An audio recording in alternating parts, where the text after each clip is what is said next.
Sisi gelap Taylor Swift sebagai empire pop princess yang ramai tak tahu. Kita semua tahu yang Taylor Swift ni merupakan penyanyi pop yang ramai orang suka. Tapi apa yang kita tak tahu, ada sisi gelap dalam empire pop dia.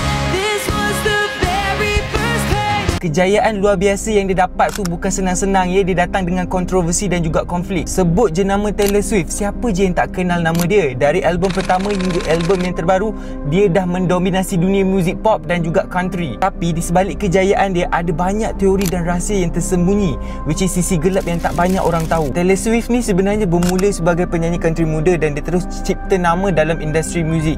Tapi adakah kejayaan dia tu datang dengan harga yang sangat tinggi? Untuk dia nak capai status pop princess tu, Taylor Swift terpaksa melalui pelbagai kontroversi dan juga pergolakan peribadi yang penuh dengan drama. Dari hubungan cinta dia yang berakhir dengan lagu-lagu kemarahan, sampailah serangan yang ditujukan kepada media yang terus mengkritik dia. Taylor Swift ni dia memang tahu macam mana nak tarik perhatian. Korang ingat lagi tak drama dia dengan Kanye West? Beyonce had one of the best videos of all time. Ataupun hubungan dia dengan beberapa selebriti lelaki yang membuatkan kita semua